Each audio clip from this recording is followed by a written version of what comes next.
Oke guys, topik kali ini akan asik banget. Kenapa? Karena saya akan ngebahas tentang kalau mau sukses katanya harus kerja keras. Jadi kalau kita datang ke seminar-seminar, ketemu coach-coach bisnis, ketemu orang-orang pengusaha-pengusaha yang udah besar jadi pembicara, kemudian mereka bilang kalau mau sukses dalam bisnis itu harus kerja keras. Pertanyaan saya simple.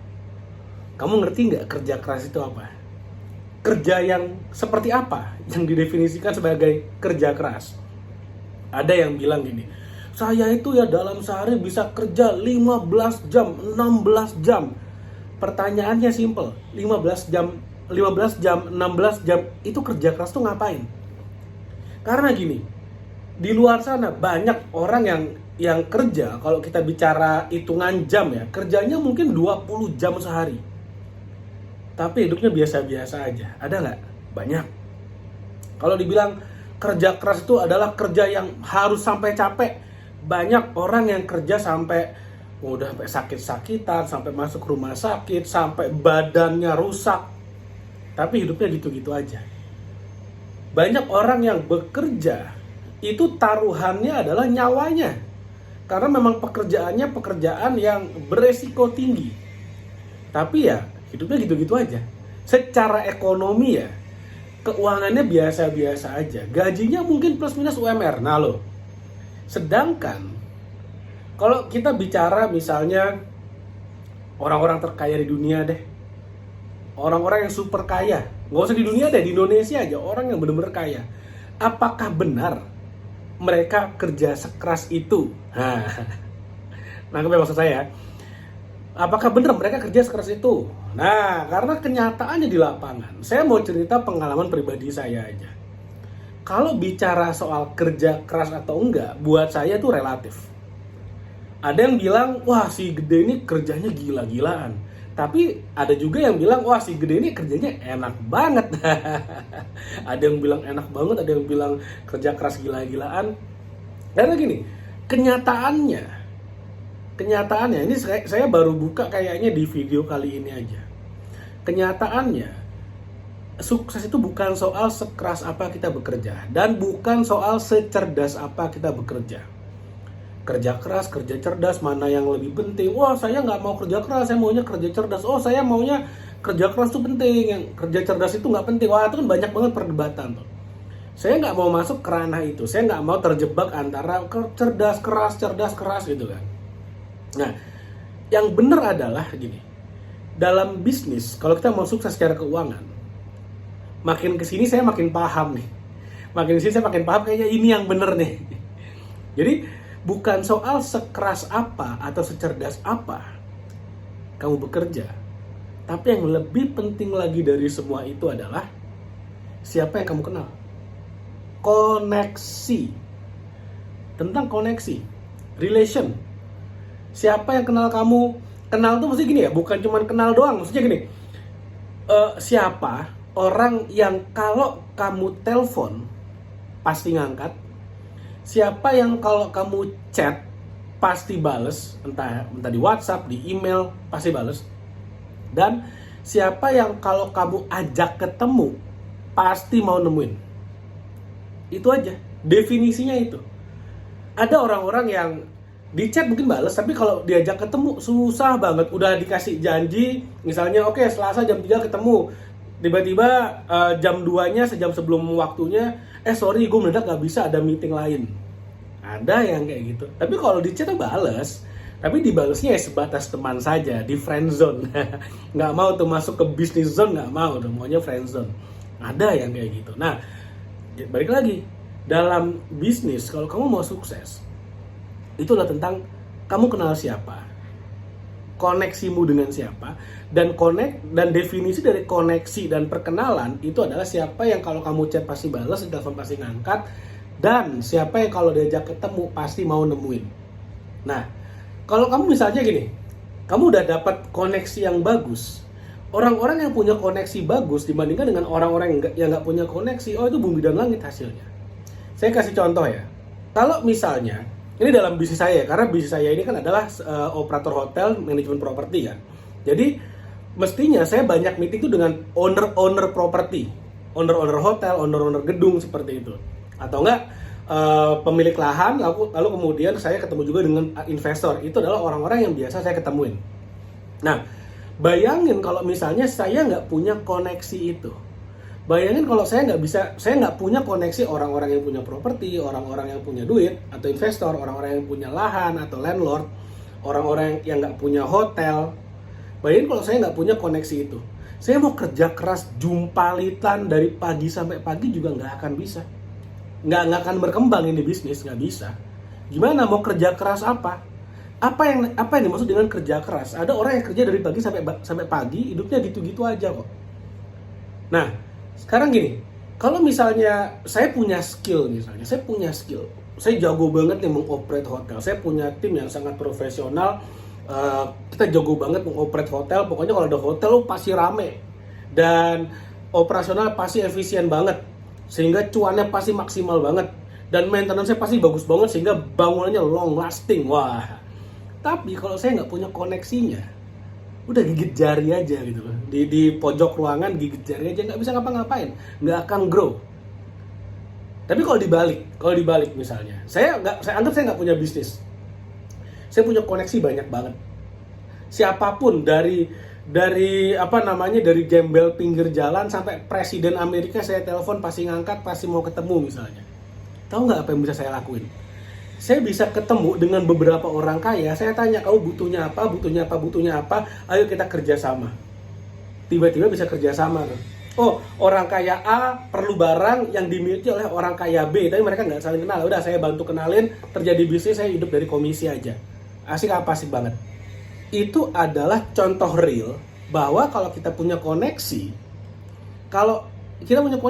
bisnis itu jauh lebih gampang. Kalau kita punya koneksi, kita punya orang-orang penting yang kita kenal, yang bisa kita hubungin, itu enak banget. Itu kunci sukses, menurut saya ya. Kuncinya itu ada di sana. Makanya tadi kan ada yang bilang tuh, wah si Gede kerjanya keras banget, si Gede ini kerjanya enak banget. Maksudnya apa sih, jelasin. Orang-orang yang bilang saya pekerja keras, kerjanya gila, yang saya lakukan itu adalah dalam satu hari, saya bisa ketemu 4, 5, 6 orang.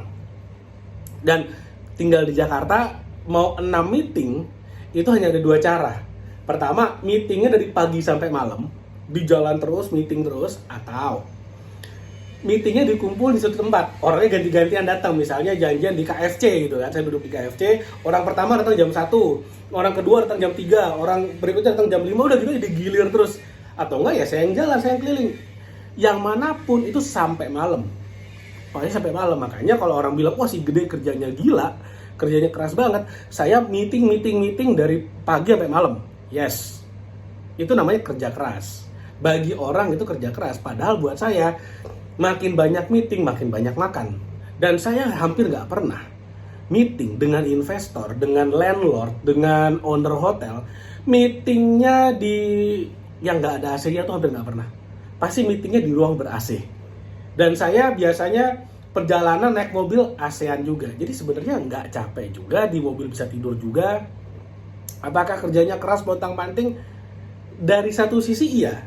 Jauh dia dari jam kerjanya iya. Tapi sebenarnya kerjanya nggak berat-berat amat, cuma ketemu aja.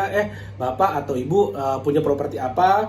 Oh saya punya hotel 40 kamar, bisa nggak Pak Gede dan timnya tolong dikelolain. Yaudah, saya presentasi. Oke Bapak, Ibu, perusahaan saya namanya S Hotel. Kami saat ini mengelola 40 properti di seluruh Indonesia. Nah ini properti-properti kami, portfolionya seperti ini, okupansi rata-rata kami seperti ini. Nanti kalau di tempat Bapak atau Ibu, nah ini kira-kira proyeksinya seperti ini. Nah gimana Bapak atau Ibu, oke atau enggak? Kalau oke, nanti kita survei. Yang survei pun bukan saya. Yang survei pun tim saya yang berangkat ke sana. Jadi kalau misalnya tanya kerja keras atau enggak? Saya kerja dengan sangat efektif. Kenapa ya? Karena saya ketemu dengan orang-orang yang tepat. Nah, ada yang bilang kemudian, si Gede ini kerjanya enak banget. Nah, ini bener nih, enak nih kerjanya. Memang enak, bayangin. Kerja, meeting, itu di restoran. Atau enggak di gedung, full AC. Wah, kadang-kadang sampai kedinginan nih. Makanya suka pakai baju lengan panjang. Kedinginan nih. Kalau misalnya makan, kadang-kadang saya yang bayarin, kadang-kadang saya yang dibayarin. Bayangin dong. ada owner gedung datang ketemu saya, anak muda gitu kan. Anak muda kalau misalnya saya yang bayarin, mungkin dia thanksin juga, mungkin dia gengsi juga dibayarin sama anak muda, dia pula yang bayarin. Waduh, nah jadi itulah enaknya kalau kita punya koneksi yang tepat. Jadi sekali lagi ya, sukses itu sebenarnya bukan soal kerja keras, kerja cerdas, bukan, koneksi. At the end of the day, koneksi. Pertanyaannya sekarang adalah gimana caranya saya bisa dapat koneksi. Nah, ini pertanyaan yang sebenarnya paling penting, gimana saya dapat koneksi. Apakah bapak ibu saya adalah pejabat setingkat menteri? Enggak juga. Ketua DPR? Bukan. Ketum partai? Bukan juga. Bapak ibu saya rakyat jelata. Orang biasa aja. Ibu saya guru meditasi. Bapak saya juga guru meditasi, udah pensiunan lah. Dan yang menarik adalah koneksi yang saya dapetin itu kebanyakan itu satu dari komunitas. Jadi saya ikut komunitas pengusaha.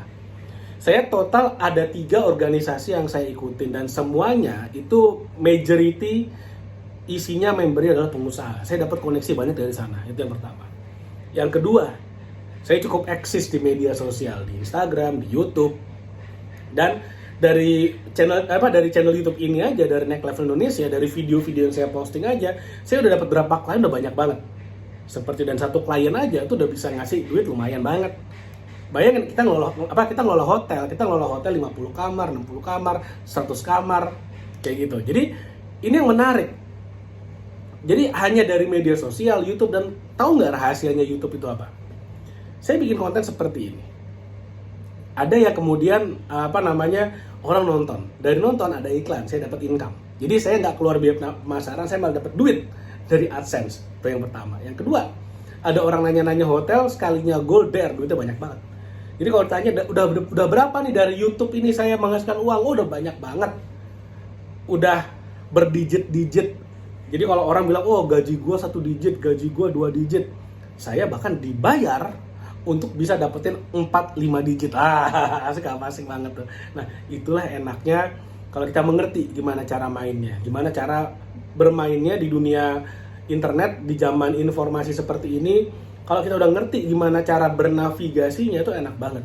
Apalagi kalau kita udah bisnis udah mulai jalan, udah punya track record. Nanti tiba-tiba yang namanya klien, yang namanya koneksi itu datang ke kita. Nah, jadi itu tuh yang saya maksud dari awal. Bisnis mau sukses secara finansial, itu mungkin ya kerja keras oke, ada, tapi menurut saya tidak sesignifikan itu, karena pun definisi kerja keras itu menurut saya agak ngawang-ngawang.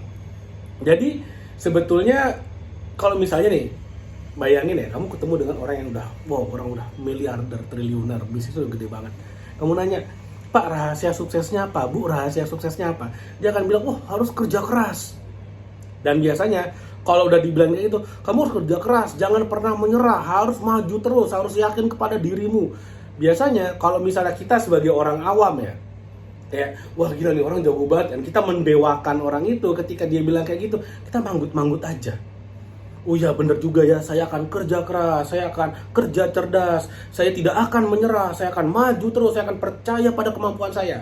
Pertanyaannya, itu semua kalau diturunkan ke level yang konkret tuh kayak gimana? Banyak orang nggak ngerti.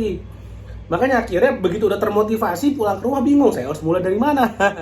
Karena arti kata kerja keras aja itu udah beda tuh. Kalau saya jujur ngomong, saya bukan merendahkan profesi tertentu, tapi kalau buat saya, ada yang bilang harus kerja keras, di kepala saya itu bayangannya adalah kuli bangunan.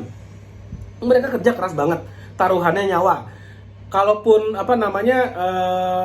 badan mereka bisa rusak karena ngangkat berat dan segala macamnya, kesehatan mereka itu benar-benar sangat-sangat beresiko tinggi, terancam karena pekerjaannya. Dan saya tidak meremehkan pekerjaan kuli bangunan, tapi jujur ngomong, kalau misalnya ada yang bilang kamu harus kerja keras, di kepala saya itu kuli bangunan. Buat saya nggak make sense. Kenapa? Karena kalau misalnya kuli bangunan tuh kaya, ya dia nggak jadi kuli bangunan juga, kan seperti itu sebenarnya. Dia akan jadi kontraktornya minimal, atau enggak dia akan jadi developernya sekalian, developer propertinya sekalian, jadi property ownernya sekalian. Nah itu makanya, jadi sebenarnya prinsip kerja keras buat saya itu adalah dimana kita willing, kita mau secara sukarela bekerja tanpa ada jaminan dibayar tanpa ada jaminan apa yang kita kerjakan akan berhasil. Tapi kita tetap mau melakukan, dan kita tetap mau melakukan tanpa hitung-hitungan waktu. Itu adalah definisi saya tentang kerja keras. Jadi saya mulai bisnis. Contoh deh, waktu saya bikin buku ini misalnya. Waktu saya bikin buku 69 strategi marketing dan branding. Ada jaminan nggak ini buku akan laku? Nggak ada jaminan. Saya harus benar-benar kerja keras. Saya harus kerja keras promosi ini nih buku tanpa ada jaminan kepastian pasti laku, tanpa ada kepastian akan laku. Tapi saya tetap lakukan. Saya buat konten di TikTok, saya buat konten di IG, saya buat konten di YouTube, saya buat konten di Facebook, di mana-mana saya buat konten. Dan saya mau melakukan itu terus menerus tanpa hitung-hitungan jam. Misalnya, kalau kerja sehari 8 jam misalnya. Saya nggak hitung-hitungan. 12 jam, ayo 12 jam saya jabanin. 16 jam, ayo 80 jam pun saya kerjain, nggak ada masalah. Kenapa? Itu namanya kerja keras buat saya. Kerja keras. Nah, di saat yang sama, ketika kemudian saya ketemu dengan orang yang tepat, hidup saya akan berubah. Sekarang untuk penjualan buku ini, gimana caranya? Siapa orang yang tepat? Banyak banget affiliate yang sekarang bekerja sama dengan saya, berpartner dengan saya untuk mempromosikan buku ini. Sekarang semua orderan datang dari affiliate seperti itu. Jadi mereka yang beriklan, mereka berpromosi, saya menyiapkan produknya, saya melakukan shipping. Enak banget. Itu contohnya bagaimana kalau kita ketemu dengan orang yang tepat, ketemu dengan orang-orang yang tepat, bisnis kita akan meledak, bisnis kita akan sukses. Tapi kalau misalnya masih semuanya kita sendiri yang ngerjain, sampai jadi kuda sekalian, kerja keras sebagai kuda sampai jadi kudanya sekalian, hidupnya akan gitu-gitu aja. Karena lihat deh, orang-orang yang super kaya, ketika mereka bilang, saya baru pulang kerja jam 2 pagi. Ya tanya, tuh sampai jam 2 ngapain? Sampai jam 2 ngapain aja? Misalnya, saya berangkat kerja jam 6 pagi, baru pulang jam 2 pagi, tidur hanya 3 jam sehari. Tanya, dari jam 6 pagi berangkat tuh ngapain aja? Pasti meeting. Ada makan siangnya, dan mungkin di jalan, di sela-sela meeting ada istirahat siangnya juga. Tapi balik lagi, kerjanya meeting. Meeting dengan orang yang tepat, bisnis kita akan gila-gilaan. Itu kalau kita mau sukses, ayo bangun koneksi dari sekarang, bangun relasi dari sekarang, jadi orang baik, jangan rusak reputasimu, dan mudah-mudahan apa yang kamu kerjakan sukses.